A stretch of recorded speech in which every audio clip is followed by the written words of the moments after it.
교리적으로 교회의 목사가 한 명이 된다 이렇게 하는 그런 교단이 있어요. 목사는 한 명이 된다.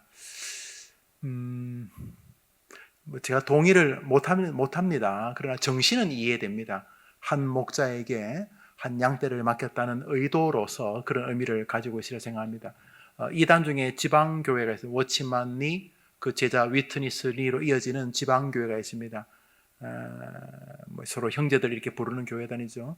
워치만 리는 이단으로 말하기에는 약간의 씨앗은 있지만 굉장히 탁월한 분인데, 위트니스 리에 오면서부터 좀 의욕적으로 확장하려는 측면이 좋은 교회를 좀 많이 망가뜨리고 좀 편협하게 교회를 이끌면서 이단으로 또 정리되어져 교회론이나 이런 것들이 다 혼란스럽게 되었는데, 그런 지방교회들은 지역의 교회는 하나씩 된다. 교회 이름도 해림교회 이런 건 안 돼. 망월교회 혹은 미사교회 이렇게 하지, 교회 이름을 뭐 해림교회 무슨 시냇물이 흐르는 교회 이런 교회도 있고, 제가 보니까 잘 되는 교회도 있더라고. 잘 되는 교회. 하남에 어느 그저께 그 시장에 뭐 이렇게 잠시 가다 보니까 옆에 예수님이 담임 목사님인 교회가 있더라고요. 그런 교회 목사님은 성질도 못 낼 것 같아, 그죠? 무슨 말인지는 이해되는데 좀 과도하다 싶기도 하고 뭐 그렇긴 합니다만, 지방 교회는 지역에 하나만 있었는데 이렇게 좀 편협하죠. 그러나 이해는 돼요. 그 지역의 교회가 책임을 져야 된다 이런 의미로 이해는 되는데, 담임 목사가 한 명이 된다 이렇게 생각하는 분도 계실 수 있어요. 그러나 우리 교회는 담임 목사가 혼자이기에는 어떤 면에서는 책임 태만이 될 가능성이 높습니다. 지금도 바로 직전까지 상담하시는 분이 있는데 이해돼요. 목사는 다른 날에 좀 시간이 있지만은 그분들은 주일밖에는 시간이 없으니까 주일에 와서 또 상담하시고, 또 제가 설교해야 되고, 또 9시 예배도 오늘 참 9시 예배 이제 설교를 안 했어요. 오늘 박예슬라는 사님이 설교하셔서 그 9시 예배에도 교인들이 많이 오잖아요. 예배당이 꽉 찰 많고. 그래서 평소에는 제가 2부 예배는 제가 설교하는데 오늘은 설교를 안 하니까, 그 설교 안 하니까 너무 재밌어요. 이거 설명하기 할 수 없는 평강이 막 몰려오고요. 그래서 설교를 안 하고 오늘 영화부도 돌아보고 유치부도 돌아보고 또 찬양팀도 9시 반에 3부 찬양팀도 돌아보는 게 좀 좋았어요. 그리고 박예슬라는 사람이 열심히 설교하는데 막 돌아다니는 즐거움이 있더라고요. 이게 나쁜 짓이긴 하지만 그래서 한번 돌아봤는데, 그렇지만 평소에는 제가 주일 2부 예배 설교를 하겠죠. 그러다 보니 이렇게 제한적이어서, 그래서 한 방법이 어시스트 파스터, 저를 좀 도와주시는, 그렇지만 권리는 동일하죠. 담임 목사의 분신으로 와서 우리 이성진 목사님이 잘 이끌어 주셔서 감사합니다. 특별한 경우가 아니면 목사님과 서로 설교를 나누어서 설교하도록 하겠습니다. 제가 존경하는 이삼성 목사님 돌아가셨는데 총회장을 지냈고 정말 훌륭한 분입니다. 총회장을 지내서 훌륭한 게 아니고 정말 훌륭한 북한에서 오신 분인데, 그 이삼성 목사님이 지금 인천 제2교회 담임 목사님 이제 이번에 은퇴하신데, 이건영 목사님의 그 할아버지가 그 교회에 설교자이셨어요. 이 인천 제2교회는 이 독립투사인데 이승원이신가 하여튼 그분이 세웠고, 그 다음에 이삼성 목사님이 담임 목사님 하셨고, 그 다음에 이제 그 손자가 담임 목사. 이거 참 훌륭한 교회, 좋은 교회인데, 6.25 직후에 이 섬으로 제가 있던 곳이 인천이었으니까, 인천 제2교회였으니까 주일날은 설교하고 월화수목금토는 조그만 돛담배를 타고 인천 주변의 섬들로 전도를 하러 가셨대요. 설교를 하러. 근데 참 그때는 모이라 하면 다 모였대요. 희한하죠. 모이라 하면 동네 사람이 100명 있으면 70명씩 모였대요. 그래서 이제 앞에 그 목사님이 한 1시간 정도 설교 쭉 하다가 피곤하잖아요. 그러면 옆에 있는 그 이삼성 목사님, 부목사님인데, 자, 설교 넘어갑니다 그랬대요. 안 믿어지죠? 지금 제가 이제 원고를 이렇게 석 장 정도 준비했거든요. 지금 보시죠, 원고의 석 장. 여러분은 한 장만 준비하기를 바라죠. 석 장을 준비했는데, 제가 이제 한 장 반쯤 설교하다가 이제 몸도 좀 피곤하고 또 그래서 한 장 반쯤 설교하다가, 자, 이 목사님 설교 넘어갑니다 그러면 털레 나와가지고 뒷설교를 했다는 거예요. 난 그게 믿어지지가 않아요. 근데 그랬다는 거예요. 그래 은혜 줬다는 거죠. 그래서 서로 믿음의 공유가 있었구나, 그런 생각을 하게 되었어요. 이 말을 하는 것은 이성진 목사님이 김용우 목사다, 이런 뜻입니다. 김용우 목사가 이성진 목사다, 이런 뜻입니다. 우리가 동력하고 있으니 여러분이 담임 목사가 설교하는 것처럼 이성진 목사님이 설교하실 때에 동일한 은혜가 또 역사가 일어나기를 바라는 것이죠. 한번 따라 할까요? 사랑하는 것을 찾으십시오. 오늘 저는 사랑하는 것을 찾으십시오라는 제목으로 어버이 주일을 맞아서 어버이에 대해서, 또 우리 아버지에 대해서, 또 효도에 대해서, 효도의 가치에 대해서, 그리고 언젠가는 어버이가 될 우리들의 삶을 한번 돌아보는 시간을 가지려고 합니다. 그러기 전에 저는 여러분에게 먼저 제가 오늘 2부 때 설교한 것이 있는데, 여러분이 3부 때 설교한 것이 있는데 3부 설교를 꼭 한번 들어보시기를 바란다는 거죠. 이렇게 한번 집중해서 들으셔도 좋고, 여러분이 분주하시면 좀 전철 타고 다니면서도 들으셔도 좋습니다. 그래서 어쩌면 3부, 4부가 이어지는 설교인데, 여러분들은 3부 설교자들이 4부 설교 잘 듣지는 않죠. 우리 교인들이 주로 3부 설교를 듣고, 예배 시간에 한번 들으면 평소에 안 들으시죠. 이렇게 예배 시간에 4명, 5명, 뭐 할아버지, 할머니 8명씩 이렇게 한번 이렇게 방송으로 들으면은 안 들으시지만, 청년들은 원래 여러분들이 3부 설교도 듣고 4부 설교도 듣는 게 옳은 것이거든요. 그러나 부득불 여러분 예배를 그대로 예배로 인정하기 때문에 여러분이 다른 분주한 일도 존재할 것이라고 믿고 우리 1시에 예배를 드리지만, 여러분이 특별한 경우가 없으면 3부 설교는, 그래도 교인들이 한 1000여 명 이렇게 모여서 예배 드리지 않습니까? 우리 교회가 이런 일들 주중에 있구나 알기도 하고, 또 우리 교회 담임 목사님의 신앙은 이런 것이구나 하는 것을 또 알 수도 있기 때문에, 오늘은 특별히 여러분에게 부탁하는 것은 3부 설교, 그렇게 훌륭한 노아도 사실은 부족한 부모다라는 설교를 했어요. 한번 꼭 들어보세요.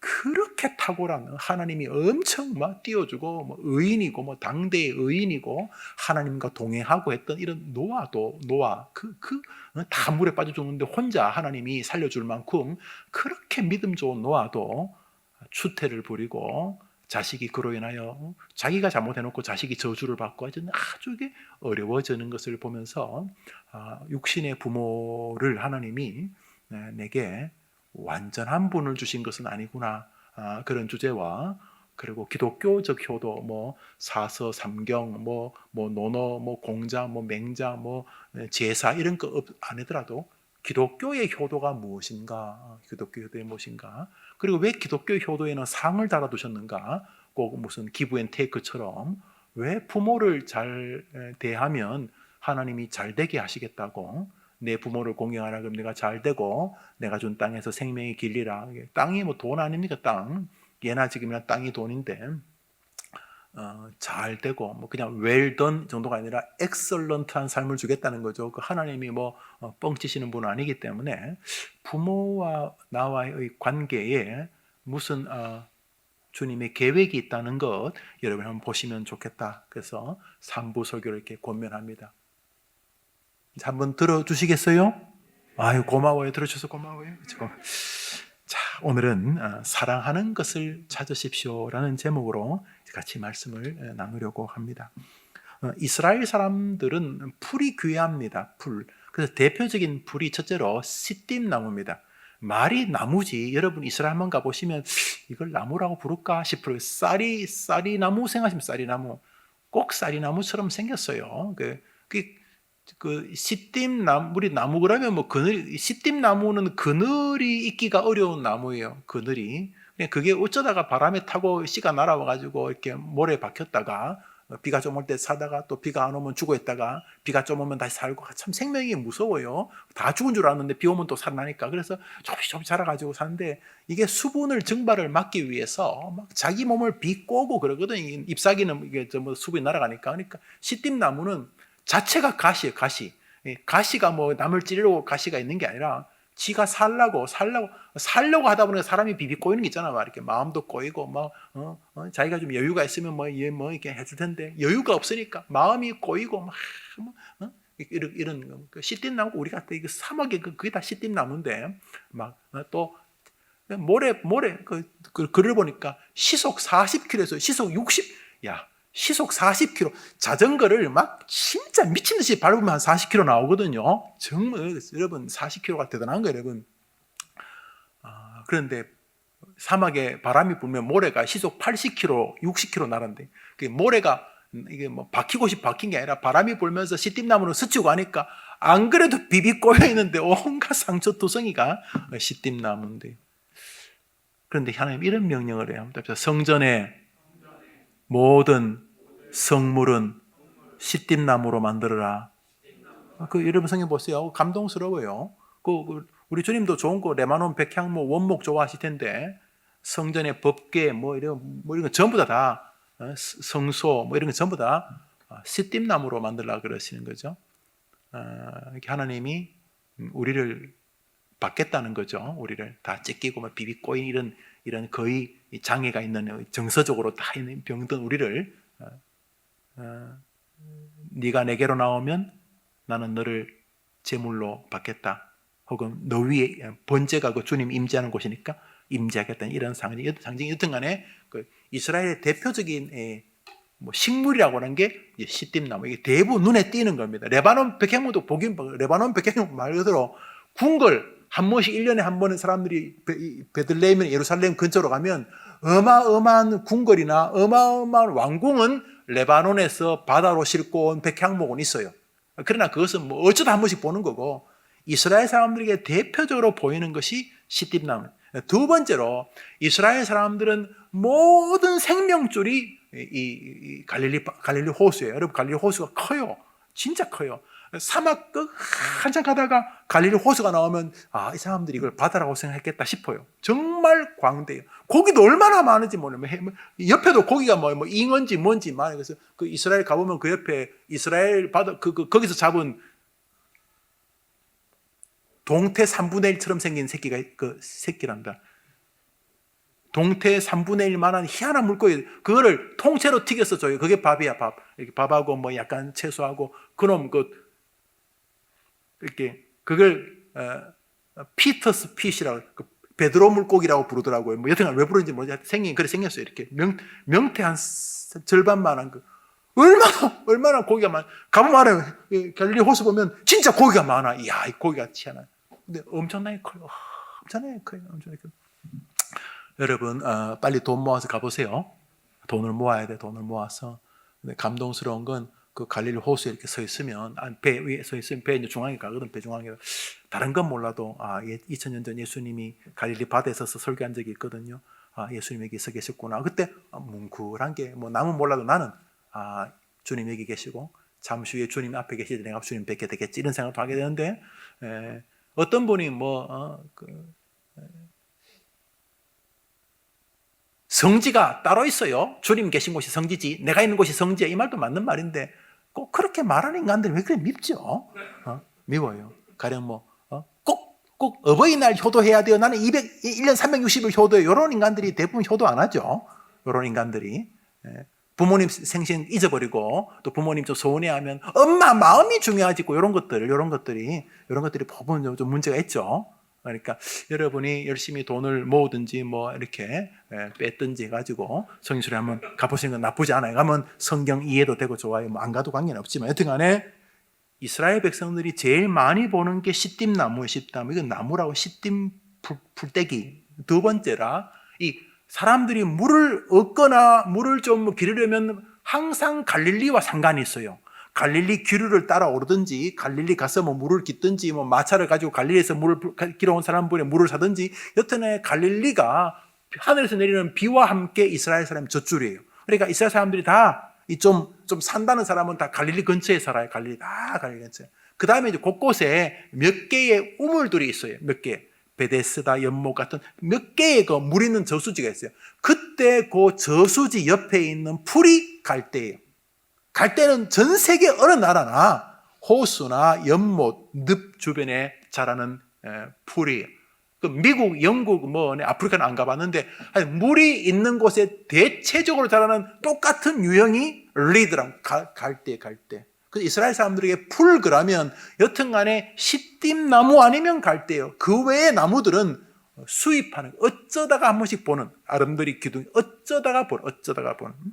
여러분 지금 앉은 의자 한번 만져보세요. 한번 따라합시다. 미제다. 그 미제예요, 미제. 그 미국 솜나무예요, 미제. 이 미제예요, 미제. 뭐 벌레가 안 먹고 뭐 제가 좀 밝은 색으로, 원래 제가 좀 어둡잖아요. 설교도 길고 다 모든 게 어둡잖아요. 그래서 밝게 이게 미국제. 근데 이거는 우리 잘 못 보잖아요. 미국제. 아, 이거 미국제인가 보다. 그런 것처럼 백향목 이런 건 미국제. 이스라엘 사람들이 제일 흔한 게 시띠나무와 갈대예요. 또 오늘 본문에 갈대가 등장하는데, 갈대 가지고 뭐 할 수 있을까? 갈대 가지고 뭐 할 수 있을까? 갈대 가지고 할 수 있는 게 많지 않죠. 갈대. 그리고 약한 것의 상징이고, 뭐 여인의 마음은 흔들리는 갈대 뭐 이러면서 갈대임을 하는데, 오늘 본문에 나오는 갈대는 그 중에서도 최악의 갈대입니다. 상한 갈대입니다. 아니, 그 갈대가 지 혼자 서 있어도 이게 바람 불면 부러지기 쉬운 건데, 이게 벌레가 먹었는지 안에서 뭐 병이 생겼는지 지 자체로 이미 상해져 있습니다. 동시에 오늘 본문에 등장하는 등불이 나오는 등불이 호롱불. 예전에 우리 호롱불이 있었어요. 호롱불이 이제 기름이 다 끝나면 호롱불에서 연기가 막 나면 그건 초하고도 비슷해요. 초 여러분 뭐 초 끝까지 타는 거 본 적이 별로 없겠지만, 초가 이제 심지밖에 안 남으면은 막 끄름이 막 생기거든요. 끄름이. 이 등불도 호롱불 자체도 뭐 대단한 건 아니지만, 그 호롱불이 기름이 거의 떨어지면 이제 심지가 막 타요. 그러니까 빨리 그 타는 심지를 좀 잘라주거나 아니면 기름을 붓거나 아니면 에이 끝이다 하고 푹 불어버려야 돼요.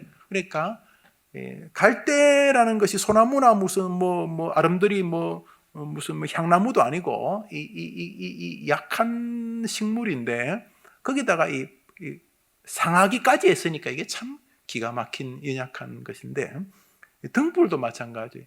이 등불도 이게 가만 놔둬도 바람이 세게 불면 꺼질 수 있는데, 이게 지금 심지가 다 끝나버려는 등불. 이제 뭐 끄름이 나가지고 이제 모든 사람은 훅 불거나 아니면 심지를 잘라버리거나 뭐 그래야 될 존재입니다. 자, 우리 시편 42편 1절 4절까지 잘 이해만 하면 오늘 설교를 다 했다고 해도 과언이 아니에요. 1절부터 4절까지 우리 한번 읽어볼까요? 읽습니다. 시작. 내가 붙드는 나의 종, 내 마음에 기뻐하는 자, 곧 내가 택한 사람을 보라. 내가 나의 영을 그에게 주었은지 그가 이방에 정의를 베풀리라. 그는 외치지 아니하며 목소리를 높이지 아니하며 그 소리를 거리에 들리게 하지 아니하며 상한 갈대를 꺾지 아니하며 꺼져가는 등불을 끄지 아니하고 진실로 정의를 시행할 것이며 그는 쇠하지 아니하며 낙담하지 아니하고 세상에 정의를 세우기에 이르리니 섬들이 그 교훈을 앙망하리라. 내가 붙드는 종, 나의 종, 특별한 분이 계시다. 특별한, 저 화면 그대로 두세요. 하나님께서 자랑할 만한 어떤 특별한 사람이 있는데, 아주 특별한 존재가 있는데, 그가 어떤 존재냐 하면 우선 하나님에게 굉장히 기쁨을 주는 존재라는 거죠. 그리고 그 존재는 너희들에게도 굉장히 기쁨을 줄 것이다. 그러면 그분의 성정, 그분의 마음이 어떤 사람이냐면, 특별히 상한 갈대를 꺾지 아니하고 꺼져가는 등불을 끄지 아니하는 자다. 이렇게 설명을 하는 거죠. 저기서 하나님의 특별한 사람이 와서 갈대만 고치거나 남의 집 다니면서 꺼져가는 등불만 조사하는 분이 아니겠죠. 결국 저기 상한 갈대와 꺼져가는 등불이 누구냐 하는 것입니다. 그것이 바로 성경이 혹은 하나님이 이해하는 인간의 모습입니다. 저는 이제 김영오늘도 사람들이 아이고 목사님 그러면서 여러분들은 안 주셨지만 성도 5분이 카네이션을 줬어요. 스승의 날, 부모 어버이날인데 아마 목사님이 신앙의 아버지다 그런 뜻이 있겠죠. 고맙죠. 고마워. 참 간에 주셔서 내가 이런 거 받아도 됩니까? 하면서 감사했지만, 그랬죠. 그분이 목사님 우리에게 무슨 말씀을 주시는 영적인 아버지고, 그거는 그분이 그렇게 생각하는 거고, 하나님이 김용호를 볼 때는 상한 갈대라는 거죠. 꺼져가는 등불이라는 거죠.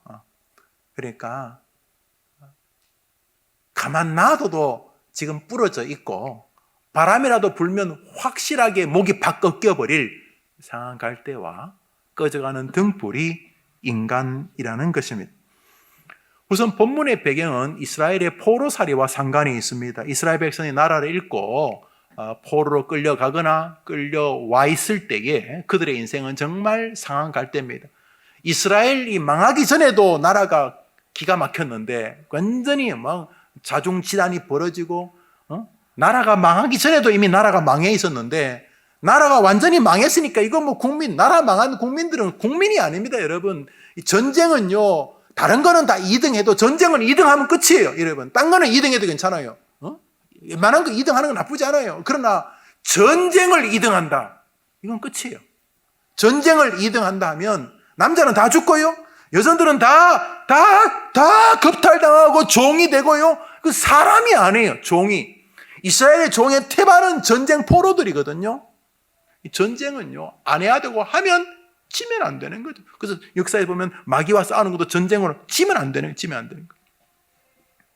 그런데 나라를 잃어버렸으니까 이스라엘 백성은 나라가 잃기 전에도 나라 자체가 완전히 그냥 바람 앞에 등불이었는데 나라를 빼앗기고 아수르와 바벨론에 완전히 나라가 끝난 다음에는 이거는 상한 갈대예요, 상한 갈대. 이거는 뭐 건들면 죽기. 그런데 주님은 저 본문을 이사야에서 포로 생활에 어려운 사람들만 상한 갈대라고 말하지 않아요. 여러분 포로 되잖아요. 갑자기 연애를 하면 포로 되거든요. 연인에게 그 사람 눈치 보고 말이죠. 그 사람이 싫어하면 어떡할까? 오빠가 싫어하면 어떡할까? 요즘은 또 누나가 싫어하면 어떡할까? 뭐 이래 되죠. 연상 있잖아. 요즘 친구가 싫어하면 어떡할까? 눈에 보이는 포로가 되죠. 뭐 좋게 말하면 사랑의 포로, 아니면 여튼간에 포로가 되죠. 물질의 포로가 되죠. 돈 그러면 자다 벌떡 일어나고, 돈 그러면 꿈이 일어나고, 돈 그러면 좌절하기도 하고. 그 외에도 많잖아요. 우리 삶에 수많은 인생에 우리를 포로로 잡는 것들이 많죠. 그렇다면 우리는 그 앞에서 상한 갈대일 수 있습니다. 그런데 놀라운 일은 그런 포로적 삶을 사는 사람만 저런 갈대가 아니라는 거죠. 예수님이 이렇게 말씀하셨습니다. 마태복음 12장 읽읍시다. 시작. 상한 갈대를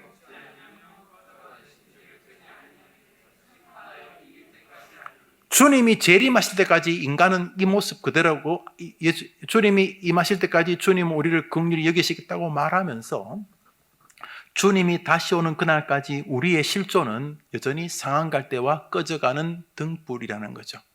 우리 주님 우리를 긍휼히 여기시겠다는 사랑의 메시지인데, 저 본문이 저 사랑의 메시지 안에 흐르고 있는 게 뭐냐면, 왜 사랑하시느냐? 하나님 보실 때 우리는 상한 갈대이기 때문이고 꺼져가는 심지이기 때문이라는 것입니다. 그러므로 기독 청년들인 여러분이 조금만 하나님 앞에서 진지하면, 우리 기독교 청년들의 최고 장점이 진지한 거죠. 태생적으로 진지함을 못 이기는 분도 꽤 계세요. 자기가 진지해질까 봐 괴로워하는 분 많잖아요, 우리 청년들 가운데. 혹시나 내가 진지해질까 봐 음악을 틀거나, 혹시나 진지해질까 봐 게임을 하는 분 있잖아요. 다 알아요. 그 진지함의 무게를 못 이겨가지고 하나님이 홀로 이렇게 좀 진지하게 해 줄까 봐 빨리 친구한테 전화해서 수다를 떨죠. 다 알아요, 내가. 나도 해봤거든. 진지함이 하나님과 나하고 굉장히 중요한 썸씽이 벌어지는 순간인데 어색하거든, 어색해. 그래서 하나님과 진지함을 자꾸 딴 것 가지고 상쇄하려고 그러죠. 괜히 수다 떨거나, 괜히 혼자 쇼핑하거나, 여튼간에 이 하나님과 진지해지는 것을 굉장히 생태적으로 불편해하는 분들이 많아요. 이 설교 시간도 조금만 집중하면 진지해지거든요. 하나님께서 개입하시기 때문에. 그런데 우리가 조금만 진지해지면 우리는 알죠. 우리가 갈대, 상한 갈대라는 것을. 성경은 병마에 시달리는 사람, 그래서 병 때문에 제대로 일어나거나 걷지 못하는 사람, 또 이런저런 이유로 심령이 갈기갈기 찢긴 사람들만이 상한 갈대나 꺼져가는 심지라고 말하지 않고, 예수님은 주님 오실 때까지 우리의 모습이 바로 상한 갈대라고 말하고 계시는 것이죠. 그러니까 우리 주님은 우리가 거대한 레바논 백향목으로 보이지 않는 거예요. 우리 주님은 우리를 김용우 목사가 총 나간다, 칼 나간다, 목사님 그래도 하나님은 김용우의 실존을 갈대로 보시는 거죠. 상한 갈대로. 목사도 그러니 여러분도 마찬가지입니다. 성경은 우리를 상한 갈대라고 말하고 있습니다. 나는 아니라고 아무리 그래도 우리는 하나님 앞에 우리의 기본 범죄의 죄성으로 인해서 상한 갈대입니다. 상한 갈대나 꺼져가는 등불은 공통점이 약하다는 것입니다. 연약하다는 것입니다. 갈대 가지고 뭘 하더라도 상한 갈대는 뭘 할 수가 없어요. 상한 갈대는 말 그대로 상해 있는 존재입니다. 꺼져가는 등불도 마찬가지입니다. 보통 꺼져가는 등불은 기름이 떨어져 에너지가 많이 약화되었기 때문입니다.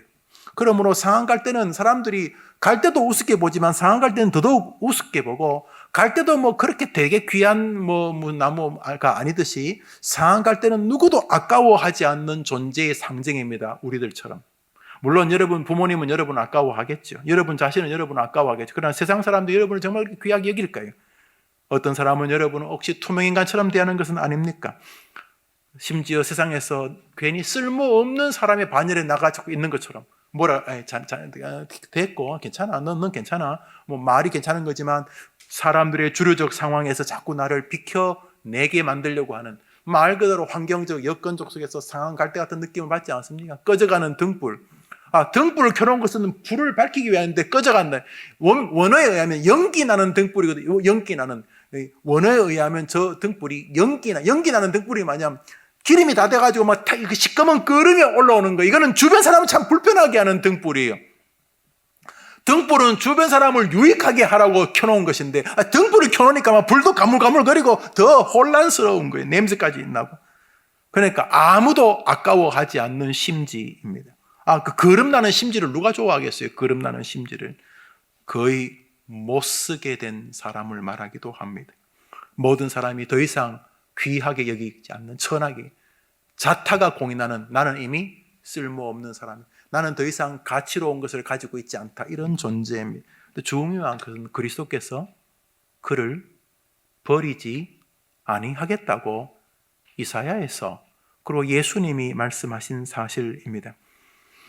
기름이 떨어져 모두가 말하면 끄자, 저 냄새나 나네, 저 끄자. 주변 모든 사람들이 그 등불을 보고 끄자고 말합니다. 저거 필요 없는 거야, 끄자 이렇게. 근데 주님은 끄지 말자 그럽니다. 내가 기름 부으면 되니까 끄지 말자. 내가 고쳐 쓸 테니까 끄지 말자. 내가 이 끄름 때문에 손해보는 거 몇 배로 배상할 테니까 저 등불 끄지 말자. 누가? 예수님이.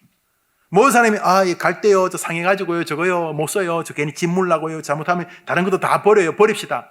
다 버립시다. 괜히 그 갈대 뭐 비싸지도 않는 건데, 제대로 된 것도 별로 안 비싼데 그 갈대 그 상한 거 그거 아무도 못 써요, 버립시다. 그때 한 분이 버리지 말자. 그리고 만일 그것 때문에 손해되면 내가 10배로 물어줄게. 내가 100배로 물어줄 테니까 그 상한 갈대 버리지 말자 라고 하신다는 거예요. 누가? 한 분이 이 땅에 오시면. 그게 이사야서입니다. 내가 사랑하는 자를 보라. 그는 상한 갈대를 꺾지 아니하고 연기 나는 심지를 끄지 아니한다. 사랑하시겠다는 것이. 그러니까 정리하면 하나님은 우리를 상한 갈대와 꺼져가는 심지로 알고 계시고, 동시에 모든 사람들은 우리를 그렇게 할 때 대하는 방식이 있는데, 이분은 우리를 그렇게 대하지 않고 사랑으로 우리를 받아주시겠다라고 말한 것입니다. 꺼져가는 심지, 스모킹 블락 때 했는데, 그러니까 연기가 나는 심지. 이거 뭐 그런 사람 있잖아요. 만나면 막 냄새나고 막 옆에 있으면 막 눈이 따가운 사람 있잖아요. 마음의 눈이.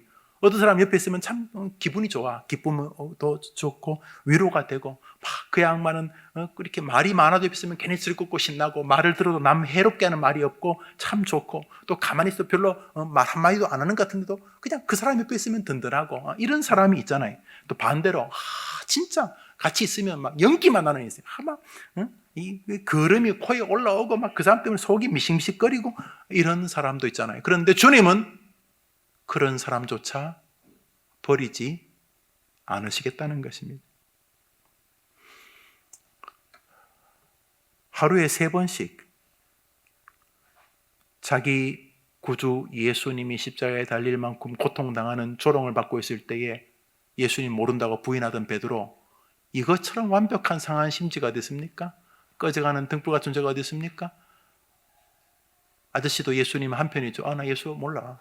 아저씨도 예수와 같이 있는 거 봤어요. 나 예수는 몰라. 아니, 아저씨도 지금 저 고문당하고 매 맞고 있는 저 예수하고 한편이잖아요. 이렇게 마지막에 예수와 자기를 저주, 예수 저런 자식 몰라 이랬다는 거 아닙니까? 내가 저런 자식 하면 손에 장을 찢은다. 저주하면서 부인했다. 이런 나쁜 놈이 있습니까? 이런 천인 공로할 남도 아니고 예수님의 수제자라는 인간이 그럴 수 있습니까? 그래서 주님은 베드로를 품어 주셨습니다. 중세의 타 어거스틴, 그가 한 50살 금방이 돼서 주님께 돌아오는데요. 마니귀에 빠지고 또 옆집 여자 건드려서 임신하고 하여튼 중세의 이 경건한 이 중세 분위기에 어거스틴은 그 집안에서 어거스틴의 이름을 쓰는 것이 불법이었어요. 그 집에 그냥 우리 집안에서 어짜라고 시작하는 거는 다 잡아 죽인다 이렇게. 어거스틴은 집안에서 말을 꺼내지 않는 인물이었어요. 모두가 다 호적에서 팠어요. 그리고 그를 아는 모든 친구들, 동료들, 학교 선생님들, 어릴 때 어거스틴도 지금 학교 다녔으니까 학교 선생님들, 은사들, 교장 선생님, 하여튼 어거스틴을 아는 모든 사람들에게 어거스틴은 인간이 아니었어요. 그런데 그 꺼져간, 상한 갈대 같은 어거스틴을 하나님은 결국 붙잡으셔서 그를 중세 1500년을 빛나게 하는 믿음의 사람으로 세우지 않았습니까? 우리는 상한 갈대입니다. 쉽게 상처 입고 좌절하고 아프고 낙심하고 하는 우리는 상한 갈대입니다. 누구나 상한 갈대입니다. 그런데 주님은 당신이 상한 갈대를 붙잡으시겠다는 것입니다. 치료하시겠다는 것입니다. 우리는 꺼져가는 등불입니다. 꺼져가는 심지입니다. 거름만 나고 괜히 기름도 없는데 연약한 인생입니다. 그런데 주님은 우리를 채우시겠다는 것입니다. 당신이 존귀한 성령의 기름으로 부으셔서 꺼질 듯 말 듯한 우리 인생을 끄지 않게 하시고 도리어 존귀하게 만드시는 인생의 등불로 만들어 주시겠다는 것입니다.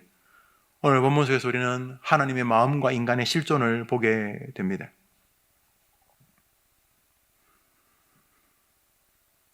그러므로 꺼져가는 등불 같은 존재라고 해서 우리는 하나님의 사랑을 잊어서는 안 된다는 것을 알게 됩니다. 우리가 이 땅을 살면서 한계와 절망적 상황에 빠질 수 있다는 사실을 이미 성경은 전제하고 있습니다. 한번 더 합시다. 너희는 상한 갈대다. 그냥 갈대도 여러분 위태한데 상한 갈대가 얼마나 위태합니까? 그게 누구냐? 주님이 보시는 우리의 모습입니다. 주님은 우리를 그렇게 인식하고 계십니다. 그런데 주님은 그렇게 인식할 뿐만 아니라 당신의 사랑으로 우리를 돌보시겠다고 말하고 계시는 것입니다. 그런 면에서 우리가 가야 할 길이 어딘지를 알게 하고 우리가 어디를 붙잡아야 될지를 알게 합니다. 상한 갈대인 자기 자신에게 너무 많은 기대를 갖지 마십시오. 우리 성도님들, 우리 학생들, 이 말은 여러분이 꿈과 비전을 갖지 말라는 게 아닙니다. 자기 자신에 대한 너무 큰 자긍심을 갖지 말라는 것입니다. 왜냐하면 우리는 정직해야 되지. 우리는 상한 갈대요. 삶, 환경, 물질, 윤리, 도덕 너무 자신감 갖지 마세요. 우리는 상한 갈대이거든요. 그게 우리의 진짜 아이덴티티예요. 그게 우리의 진짜의 정서적 에고고요. 그것이 진짜 우리의 실존이거든요. 그런 면에서 오늘 본문은 자신의 한계를 인지하라는 것과 동시에 그러므로 너희를 사랑하는 예수께로 나아오라는 메시지인 것이. 결국 이사야 본문도 결국 예수님 이야기하는 거예요. 내가 보내는 나의 종을 보라. 그는 상한 갈대를 꺾지 않고 꺼져가는 등불을 끄지 않는 사랑이 많은 자다. 그러므로 그에게로 가라. 이런 말 아닙니까? 결국 그 말입니다. 우리 예수님 하신 말씀 보겠습니다. 마태복음 11장입니다. 마태복음 11장 읽읍시다. 시작. 수고하고. 주님은 말씀하셨습니다. 수고하고 무거운 갈대가요. 그 위에 암술인가 수술인가 있지만 갈대가요. 이게 상하면요. 그 무게도 무거워요. 그 무게도. 평소에는 들고 있을 만하지만 이게 상하면요. 그 위에 있는 작은 잎사귀 몇 개도 무거운 거예요. 무거운 거예요. 우리가 살다 보면 평소에는 괜찮지만요, 마음이 아프고 가정에 뭐 문제가 생기고 또 관계에 어려움이 생기고 그러면요, 작은 것도 무거워요. 옛날에는 학교 등교하는 것도 쉬웠고 재밌었고요, 공부하는 것도 즐거웠고요, 직장도 재밌었는데 내 인생에 어려움이 오면요, 레귤러한 아침에 출근하는 것이 한 짐이에요. 한 짐. 평소에는요, 주일학교 반사도 너무 즐겁고 모든 것이 기쁘지만요, 내게 어려움이 생기면 주일학교 그 서너 명을 데리고 사는 것도 큰 짐이에요. 큰 짐이에요. 목사가요, 목사를 이렇게 설교하잖아요. 여러분 생각에는 목사님 설교를 어떻게 할 것 같아요? 여러분 생각에 목사님 설교 어떻게 준비할 것 같아요? 저나 우리 이 목사님요, 토요일까지 자기 좋아하는 거 막, 저분은 저 야구 좋아하고, 야구요, 야구 좋아해요. 야구 좋아하고, 저는 야구하는 거 구경하는 거 좋아하거든요. 자, 일주일에 월화수목금토, 저분은 야구하고 저는 월화수목금토 저분 따라다니면서 야구 구경하다가 이제 주일날 오면 저녁에 이제 자기 한 시간 전에 주님 말씀 설교할 수 있도록 도와주시옵소서. 주여 주시옵소서. 그리고 주일날 강단에서 설교한다고 생각하십니까? 그렇게 설교한 분이 지구상에 딱 한 분 계세요. 예수님 한번 따라합시다. 예수께서 산에 오르사 입을 열어 가라사대 심령이 가난한 자는 복이 있나니. 예수님은 입만 여시면 설교가 돼요. 예수님은 입만 여시면. 그런데 저나 저 어른은 입만 열면 헛소리가 나와요. 그래서 우리는 기도하고 준비해야 돼요. 설교를 준비하는 것이 쉬운가? 아니요. 설교를 준비하는 것이 결코 쉽지 않아요. 설교를 준비하기 위해서 어떤 뭐 암흑을 헤매, 암흑, 캄캄한 망망대에 어디서 설교에 그렇게 시간을 보내는 많은 목사님들이 계세요. 어떤 목사님은요, 그 1년 내내 정신병적인 삶을 살아요. 금요일, 토요일이 되면 막 가슴이 뛴대요. 가슴이. 설교하고 싶어서 가슴이 뛰는 게 아니라 두려워서. 그래서 어떤 분은요, 전사님인데 토요일날 한숨도 못 주무시더라고요. 왜냐하면 토요일날 원고는 준비했는데 자기도 자신이 없고 두려운 거예요. 전 그런 분 많이 봤어요. 설교를 제대로 준비하려고 하면 얼마나 두렵겠어요. 저도요, 설교를 준비하는데 한 편이 거의 20시간 정도, 제가 세보니까 한 편 준비하는데 한 20시간 정도 들은 것 같아요. 그것도 앉아서 20시간이니까 이게 뭐 하루 종일 머릿속에도 있을 것 아니에요? 그죠? 지금 몇몇 분이 20시간이나 준비하고 그 정도밖에 못하냐, 지금 그런 표정인데, 당신이 해보세요. 또 이게 영적인 존재이기 하나님께서 도와주시 않음이고 혼자 열심히 하고 교인들은 자 한번 저랑 한번 보자, 또 이렇게 될 수 있으니 정말 기도해야 되는 거예요. 자, 설교를 준비하는 목사 상한 갈 때입니다. 그래서 어떡하라고요? 수고하고 무거운 설교에 짐진 목사들아, 돈 때문에 짐진 청년들아, 인간관계 때문에 괴로운 청년들아, 삶의 짐이 있는 청년들아, 인간관계의 짐으로 괴로운 사람들아, 무거운 짐진 자들아, 다 내게로 오라. 내가 너희를 쉬게 하겠다. 목사의 설교와 사역의 짐이 무거운 목사에게 내게로 오라. 내가 너희를 쉬게 하겠다는 말은 뭐예요? 그 다음 그냥 이번 주는 김 목사 교회 가지 말고 내가 설교할게, 그런 뜻입니까? 그 문제를 해결할 수 있는 힘을 주시겠다는 것입니다. 누구에게로? 예수에게로. 예수께서 가라사대 수고하고 무거운 짐자들아. 그러므로 정리하면 한번 합시다. 인생은 상한 갈대다. 꺼져가는 등불이다. 두 번째로 해결의 길은 사랑하시는 그리스도께로 가는 것이다. 그런 면에서 두 가지가 다 망가진 사람은 자기가 상한 갈대라는 것도 인정하지 않고, 그러니까 예수께로 갈 일도 별로 없어요. 자기가 상한 갈대인 걸 모르기 때문에 계속 버티고, 안 그러면 계속 그런 소리 하죠. 뭐 구조적인 모순이 어떡하, 사회가 안 도와준다, 뭐 세상이 나를 몰라준다, 그런 헛소리를 하는 거죠. 지가 상한 갈대인 걸 모르니까 계속 원망과 불평을 하는 거죠. 자기가 상한 갈대인 걸 아는 사람은 안 되는 일을 볼 때 당연하게 여기고, 잘 되는 일을 볼 때 하나님의 은혜를 알게 되는 거죠.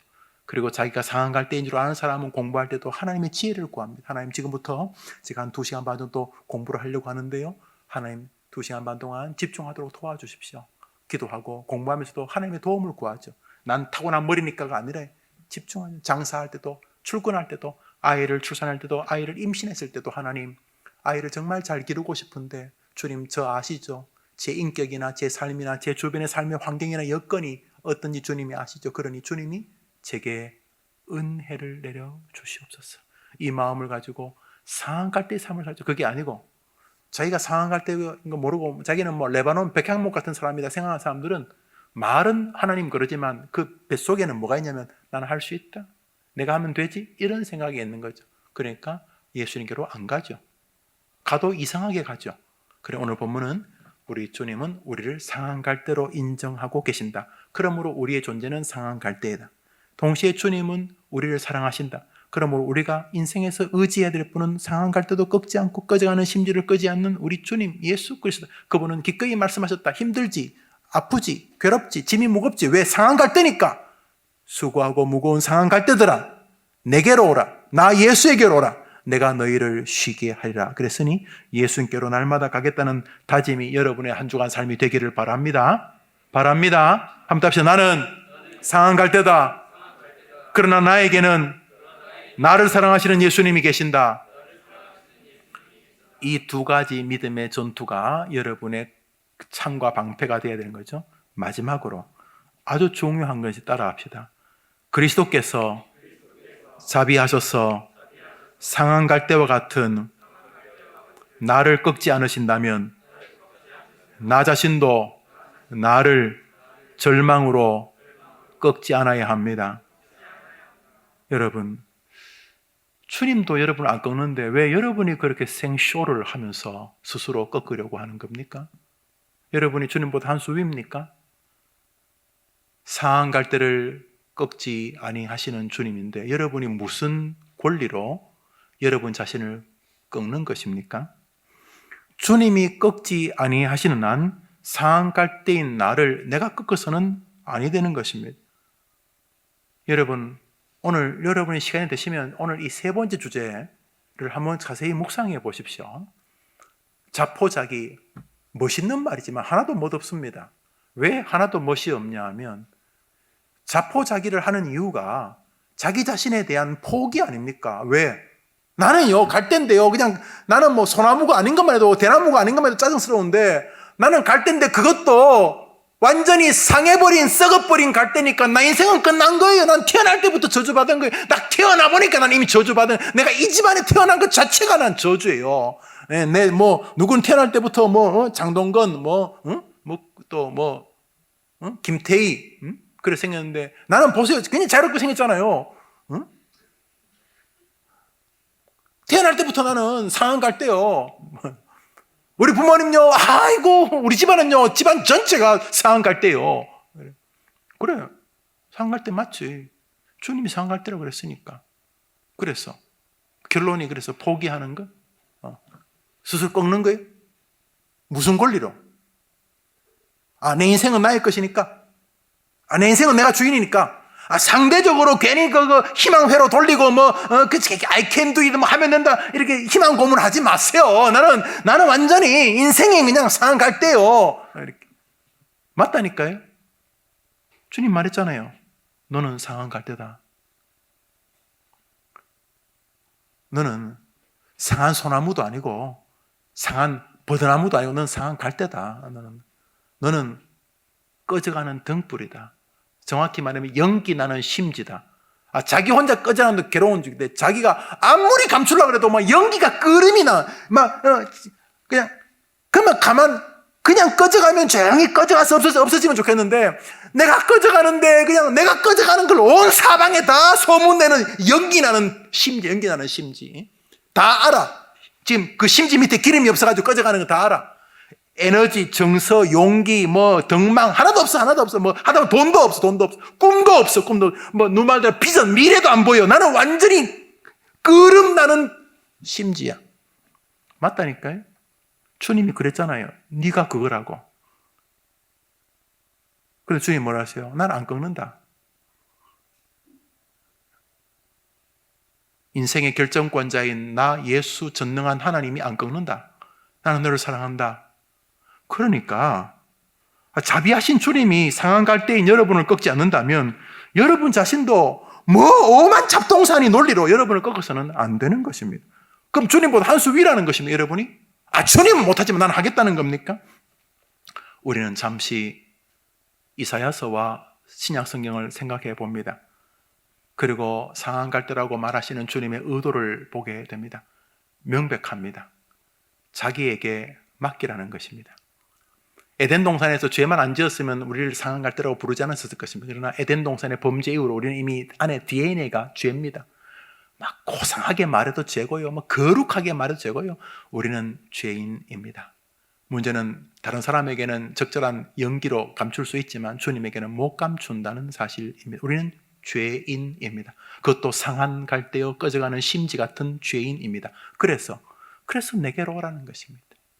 오늘 본문의 결론은 단순합니다. 너희 부모도 너 사랑하지? 아무리 이놈의 새끼 저놈의 새끼 욕을 해도 사랑하지? 응? 유튜브를 보니까 아들이 엄마를 상대로 사기치는 유튜브가 있더라고요. 엄마가 욕이 아주 걸출해요. 쏟고 난 다음에 이 망할 놈의 새끼야, 이놈의 새끼야 마주 죽으려고 엄마가 입이 엄청나게 걸어요. 엄청나게 막 건데 가만히 보니까 사랑이더라고요. 엄마가 아들이 그 약간 그 팽이 같아요. 보니까 집에서 계속 있는 놈팽이 같아요. 팽이. 그래서 계속 엄마 사기쳐서 담배값 뜯어내고 그런 걸 유튜브 하더라고. 별의별 직업이 다 했어요. 근데 꽤 재밌어요. 제가 보고 싶어 본 게 아니라 어떻게 그게 보여준다. 그 다음부터 찾으려니까 못 찾겠던데, 등간에.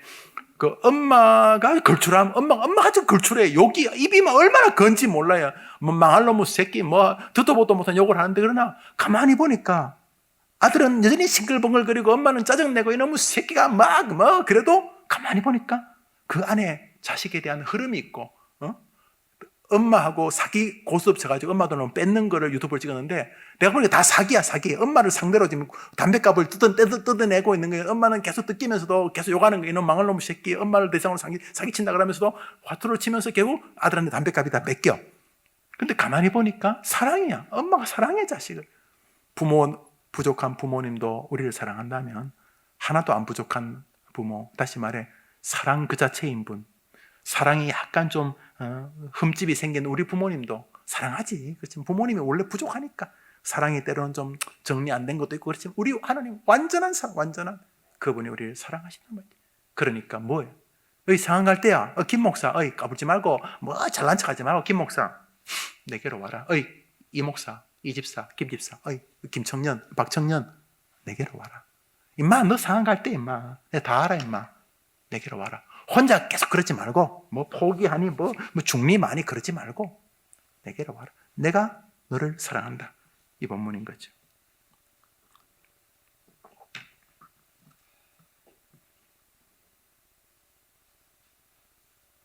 모든 사람이 포기해도 좋은 목수가 손대면 집 리모델링 됩니다.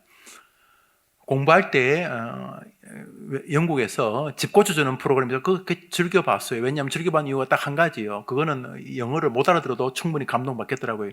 그래서 영어를 배우겠다고 계속 이제 BBC 틀어놓고 앉아 있는데 거기 보면 이제 들어보니까 유명한 우리나라 말하면 유명한 그 건축가 되겠죠. 와가지고 이제 그 생활이 어려운 사람하고 뽑기를 해가지고 방송국 배우 한두 명하고 같이 이제 그 집에 가요. 그 집에 보면 집이 거의 150년 된 집이고요. 집 안은 한 500년 좀 된 것 같아요. 완전히 집안 전체가 그런데 엄마 아버지 가난해. 애들은 셋인데 집도 가난하고 집이 카펫이 없어요. 근데 카펫이 있어. 개털이다 카펫이야. 집 전체가 개털로 묻어 있고.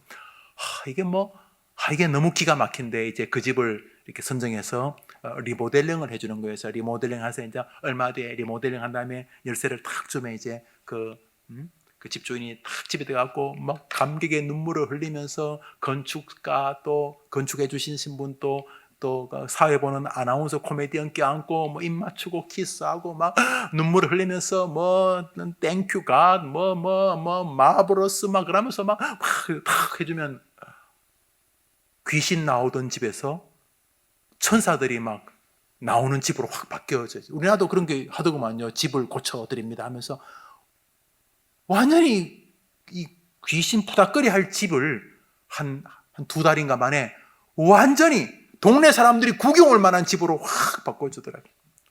150년 된 집인데 영국은 집 함부로 못 고치거든요. 외관은 그 내버려 둬야 되고 잘못하면 고치려면 벌금, 집 고치고 내는 벌금이 고치는 것보다 더 비싸기 때문에 못 고쳐요. 안에만 솔직히 고치는데 그 법을 지키면서 완전히 집을 리모델링 하더라고요.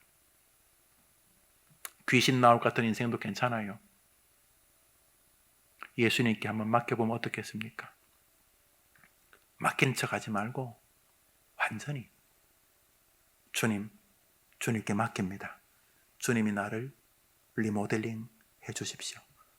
나는 이미 압니다. 내가 상한 갈대라는 것을. 내 정신과 내 정서가 그렇다는 사실을. 그런 면에서 여러분은 여러분 자신이 하나님처럼 뭘 하면 안 됩니다. 주님이 꺾지 않는 걸 여러분이 왜 무슨 권리로 여러분을 꺾습니까? 무슨 신학이 그것을 뒷받침해 준 것입니까? 동시에 여러분들은 다른 사람을 대할 때도 마찬가지입니다. 아니 똥 묻은 개가 겨 묻은 개 욕하는 게 얼마나 이상합니까? 지금 왜 불이 반짝반짝거립니까? 설교 그만하라는 계시 같은 겁니까? 왜 깜짝거려요? 이것도 한번 확인해 보십시오. 뭐가 있는지. 무서워질라 그래요? 여러분, 설교를 마무리하면서 여러분이 꼭 묻고 싶은 것은 누가 여러분을 비하했냐 하는 것입니다. 여러분 아닙니까, 여러분? 동시에 다른 사람은 다른 사람의 인생관이 있지만 기독교인들은 기독교인 인생관이 있습니다. 똥 묻은 개가 겨 묻은 개 욕하면 안 되는 것처럼 여러분, 다른 사람이 상한 갈대라고 지나치게 돌 던지면 안 됩니다. 왜냐하면 주님하고 맞짱 뜰 수 있습니다. 아주 불행해지는 것입니다. 한번 답시다. 주님은 상한 갈대를 꺾지 않으시는 것이 계획이다. 그러니까 여러분만 안 꺾는 게 아니라 여러분이 볼 때 기가 막힌 개도 안 꺾으시려고 그러시는 거예요. 주님이 안 꺾으시는 개한테 여러분 제가 돌 던지지 마세요. 아셨어요? 첫째로 부모님입니다. 부모님요 그리 강하지 않아요, 여러분. 여러분 아니면 벌써 돌아가셨을 수도 있어요, 여러분. 여러분 아니면은 아마 더 믿음 생활이 엉망이 될 수도 있어요. 여러분 때문에 살려고 믿음 생활하거나 살려고 더 열심히 사실지도 몰라요, 여러분. 사실은 약한 분들이에요, 여러분. 돌 던지지 마세요. 왜냐하면 상한 갈대거든요. 나이 많은 할머니, 할아버지 교회 안 다닌다고 함부로 돌 던지면 안 돼요. 상한 갈대, 상한 갈대. 가만 놔둬도 죽음, 정리 안 된 죽음이요. 하루에도 몇 번씩 다가와요. 에이, 죽고 싶다 그렇지만 조금만 죽음을 진지하게 생각하면요. 이게 쉬운 문제가 아니에요. 어떻게 되는 거지? 깔끔하게 목 베이고 죽었다 치자. 그 다음에는 죽으면 끝이지. 혹시 아닌가? 천국이 있는가? 내가 잘 살았나? 못 살았나? 늙음 앞에 죽음은 굉장히 실제의 어떠한 이슈예요, 여러분. 그러면 약한 자잖아요. 약한 자. 애인에게 버림받은 자, 약한 자잖아요. 세상에서 다 약한 자잖아요, 약한 자. 교회를 제대로 못 나온 약한 자잖아요. 교회를 나왔지만 믿음 생활을 정확히 못한 약한 자. 그러니까 함부로 돌 던지면 안 돼요. 왜요? 금방 설교했잖아요. 상한 갈대끼리 긍휼히 여겨야 되는 거 아니에요? 그러나 가장 중요한 것은 여러분 자신입니다. 이 구절은 꼭 남에게만 주는 구절 아니고요, 우리에게 주는 구절입니다. 마태복음 7장입니다. 읽읍시다. 시작. 비판을 받지 아니하거든 비판하지 마. 너희가 비판하는 그 비판으로 너희가 비판을 받을 것이요 너희가 헤아리는 그 헤아림으로 너희가 헤아림을 받을 것이니라. 어찌하여 형제의 눈 속에 있는 티는 보고 내 눈 속에 있는 들보는 깨닫지 못하냐. 이제 타자에 대한 적용. 그러니까 굉장히 대도 못한 인간들이 자꾸 누구를 비판해. 그 교회 집사 말이야. 그 교회 권사 말이야. 그 교회 장로 말이야. 심지어 그 교회 목사 말이야. 혹시 제가 여러분 다른 교회 목사님 비난하는 거 들으셨습니까? 제가 미친놈이 아닌 이상 저는 절대로 그렇게 안 합니다. 왜냐하면 안 그래도 하나님의 은혜로 겨우겨우 목회하는데 나는 내가 하나님의 은혜를 차버릴 생각 꿈에도 없습니다. 저희 부모님 좀 욕 안 합니다. 하늘나라 계시지만 좀 욕 안 합니다. 저는 은퇴하신 원로 목사님 하늘에 계시지만 저는 제가 해림 기는 동안 한 번도 원로 목사님 욕한 적 없습니다. 제 머릿속으로는. 지금도 그렇습니다. 어른이 살아계실 때 내가 아들만큼 당신을 사랑한다고 해줘서 얼마나 고마운지 모릅니다. 정말 제게 고마워. 저를 이렇게 해림교회 올 수 있도록, 물론 교인들이 투표로 왔지만은 저를 추천해 주신 분이니까 얼마나 고맙습니까? 너무 감사하죠. 저는 해림교회 딱 한 명, 저만 놓고 투표를 해서 99% 지지를 받았어요. 얼마나 고마운지 몰라요. 감사하죠. 그것도 원로 목사님 저를 추천해, 내 후임은 김영우 목사님 되면 좋겠다. 제가 왔어요. 그럼 홍성현 목사님 잘 몰라요, 나 홍 목사님. 제가 그 전에 한 3일 정도, 여러분 지금은 이제 그 미국, 영국에 계시는 홍순전 목사님 청년부 지도할 때 제가 3일 부흥회 한 게 끝이에요. 그 끝이에요. 그냥 부흥회 잠시 왔다가 간 게 끝이에요. 근데 어떻게 좋게 보시고 저를 이렇게 추천해 줘서 제가 이게 한 명, 저만 딱 놓고 투표를 해서 제가 담임 목사가 되었어요. 물론 하나님이 하셨고 교인들이 투표를 한 거지만 목사님 추천해 너무 고마운 거예요. 그것만 해도 감사해요. 근데 떠나서 전 신학이 있어요. 저 신학. 저는 사람을 비난하는 일을 계속 뒤로 미룹니다. 나는 그래가지고 재미나는 보는 사람은 본 적이 없기 때문에, 아니 뭐 봤는지 모르지만 저는 성경이 틀릴 것이 아님을 알기 때문에. 그리고 여러분, 첫 번째로 여러분 부모님 어버이 줄인데, 부모님을 비판하면서 당할 그 대가는 참혹합니다. 여러분, 내 부모를 공경하라. 그러면 내가 준 땅에서 내 생명의 길이라. 그리고 잘 되리라. 이것은 신약 구약이 다 말하는 것이죠. 부모 공경은 하나님을 섬기고 우상 섬기지 말고 안식일을 기억하고 하나님의 망령들이 끊지 말라는 이런 여러 계명들 다음에 나온 5번째 계명입니다. 내 부모는 살인하지 말라보다 앞서 있습니다. 왜요? 부모 공경을 통해서 하나님과의 관계를 정리하는 거죠. 오늘 본문도 부모 공경, 약한 자를 통해서 하나님의 사랑을 보고 그 사랑이 하나님이라는 사실을 깨닫고 그분이 아버지라는 사실로 연결되어지는 과정이기 때문에 이 프로세스 안에 부모 공경이 있는 거죠. 부모 공경은 하나님의 대리자격 요소이고, 동시에 하나님이 지금도 자기를 하나님의 사람인 부모님을 통해 이 땅에 보냈다고 믿는 하나님의 섭리를 존중하는 결과예요. 물론 부모님, 예수님 안 믿는 분도 계실 거예요. 그럼에도 관계없어요. 하나님이 그 부모님을 통해서 여러분이 땅에 보내셨어요. 말했듯이 이 마스크도 뜻이 이 마스크란다. 이 마이크. 비슷하네. 마이크도 뜻이 있어요. 마이크를 만든 사람의 의도가 있어요. 저 전능도 만든 의도, 하나님이 우리를 아무 의도 없이 만든, 불가능한 거예요. 여러분은 내가 엄마 나를 왜 낳으셔서 이런 분이 계실 거예요. 그러나 몰라요. 하나님 뜻이겠어. 하나님 이 땅에 오신 거예요. 기독교인들은 우연을 믿지 않아요. 우리 기독교인은 필연만 믿어요. 필연. 그렇다면 필연적인 삶에 여러분의 부모님은 하나님의 거룩한 통로예요. 하나님의 손길이었어요. 부모님을 통해 여러분이 땅에 왔어요. 부모 없이 태어난 사람 아무도 없어요. 그러면서 부모님은 여러분에게 존귀함을 받을 만한 대상이, 비록 신앙이 없고 여러분보다 굉장히 인격적으로 부족하다 손 치더라도 부모님을 공경하는 데는 어려움은 없어요. 부모님 훌륭하고 탁월하기 때문에 공경하는 것이 아니, 주님의 명령이요, 그분이 하나님의 대리자이기 때문에. 물론 인격적이면 더 감사하겠죠. 그렇지만 노아와 같이 탁월한 부모도 실수해요. 하물며 우리 육신의 부모가 왜 실수 안 하겠어요? 그러니까 부모 공경은 의미로운 믿음의 세계예요. 특별히 상한 갈대로 부모님을 이해하는 첫 시작이 바로 부모예요. 부모님은 상한 갈대예요. 여러분 때문에 밤잠 못 이루는 상한 갈대. 여러분은 사건 일으키고 팍 자지만 그 다음부터 잠 못 이루는 부모님은 여러분을 사랑하기 때문에 흔들리는 갈대고 괴로운 갈대. 그런 면에서 함부로 비판하는 일은 위험한 거예요. 친구, 동료도 마찬가지, 믿음의 공동체도 마찬가지. 교회에서 끊임없이 비판하는 사람들을 보면 슬픈 일이에요. 아무것도 아니기 때문에. 제가 알아요. 돌아서면 의미 없어요. 교회 일을 제일 많이 고민하는 사람은 목사예요. 그렇잖아요.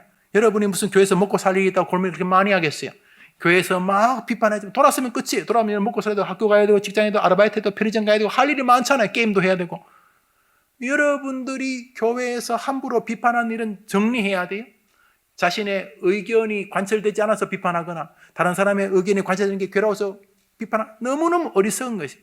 끊임없이 인생을 살 때 저 비판은 기본적으로 나와 남이 상한 갈대라는 인지를 제대로 갖지 못한 결과일 가능성이 높아요. 우리 귀한 청년들이 하나님 앞에서 내가 상한 갈대이듯이 이 사람이 상한 갈대라고 이해한다면 여러분 안에 아름다운 거룩한 영적인 펠로우십이 형성될 거예요. 이것은 뭐 좋은 게 좋다는 식으로 만들어진 어설픈 인간관계가 아니라 하나님의 말씀의 교리에 근거한 인간관계입니다. 곧 알게 될 거예요. 서로가 서로를 긍휼히 여기는 상한 갈대적 관계라는 것을. 그러면서 거기 하나님의 역사가, 그리스도의 은혜가 개입되는 것을 보시게 될 것이에요.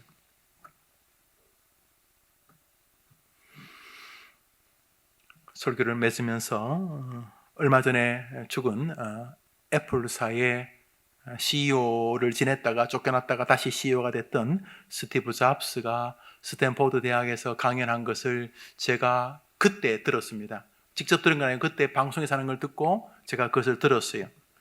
그리고 설교를 준비하면서 다시 한번 그 원문을 찾아보았습니다. 오늘 설교 제목은 스티브 잡스가 스탠포드, 원래 스티브 잡스 스탠포드 출신이 아니죠. 리즈 대학에서 1학년 다니면서 중퇴했죠. 1학기인가 다니면서 중퇴했죠. 그러면서 스탠포드 대학에서 이제 죽기 얼마 전에, 물론 그때 이제 치료 좀 되었는데 얼마 뒤에 재발해 죽죠. 췌장하면서 약간 치료되었을 그때 이제 스탠포드 대학 졸업식에 연사로 초청받습니다. 보통 큰 대학은 졸업할 때 뭐 오바마를 부르기도 하고 클린턴을 부르기도 하고 부시를 부르기도 하고 또 유명한 탤런트를 부르기도 하고 뭐 이렇게 하는데 그때 스탠포드 대학에서는 스티브 잡스를 불렀습니다. 여러분 인터넷에서 한번 볼 수 있어요. 스티브 잡스의 연설은 크게 세 가지였습니다. 자신의 출신 성분에 관한 것이, 자기는 태어날 때 대학원생이든 미혼모 엄마에게서 태어났다. 자기가. 그리고 엄마는 자기를 키울 수가 없어서 입양을 보낼 수밖에 없었다. 그래서 자기 아이가 그래도 대학 공부를 할 수 있도록 대학 나온 사람에게 입양을 보내려고 했는데 시간차가 있어가지고 자기를 입양하려는 대학 나온 사람은 입양을 못하고 다른 사람이 자기를 입양했는데 그분들은 고등학교를 나온 분이었다. 근데 그 부모님들이 참 훌륭해서 자기를 전 재산을 끌어모아서 대학을 보내줬다. 굉장히 뭐 리즈 대학이 큰 비싼 대학인가 보죠. 그 대학에서 1학년을 다니는 동안 자기 이제 중퇴를 하게 되는데, 중퇴는 하고 싶은 일을 찾으려고 중퇴하게 된 것이 돈도 비쌌었지만은, 그러나 첫 번째는 자신의 출생 성분에 자기는 굉장히 불행한 인생이었다. 그렇지만 그 불행해 보이는 인생이 자기를 여기까지 오게 하는 원동력이었다. 그것이 첫 번째였습니다. 양부모님의 사랑을 받았고 양부모님이 넉넉한 분이 아니었기 때문에 자기가 계속 대학 생활을 하기가 어려웠기 때문에 중퇴를 했고, 뿐만 아니라 대학 다니면서 이 대학을 공부해서 이것이 내게 무슨 유익이 되겠는가 고민을 했다. 그래서 대학을 그만두고 돈이 없어서 청강을 했다. 청강을 하니까 더 이상 이제 학교는 그 과만 들어야 된다 하니까 청강을 하면서 자기가 여러 과들을 다녔는데 그 중에 하나가 글자 있잖아. 필기체 뭐 이렇게 이상한 체 뭐 여러분 글자체 뭐 알아요? 또 주사체 뭐 이러려 그러지. 뭐 한글체, 뭐 고딕체, 뭐 무슨 체 이런 자기가 대학을 그만두고 자기가 이제 가난도 하고 출신 성분도 그렇고 어릴 때부터 부모 엄마 미혼모가 남에게 입양해가지고 그래서 자랐는 자기 이야기를 하면서 그래서 대학을 1학년 그만두고 돈이 없어서 그만두니까 그래도 배우고는 싶은 마음도 있고 해서 청강을 하게 되었는데 그 중에 하나가 글자체였다. 글자체를 이렇게 만들고 하는 뭐 그런 모임도 있고 또 이렇게 벽에 붙인 포스터를 보니까 글자체가 다 다른데 그 글자체가 맥켄토시를 만드는 출발점이었다.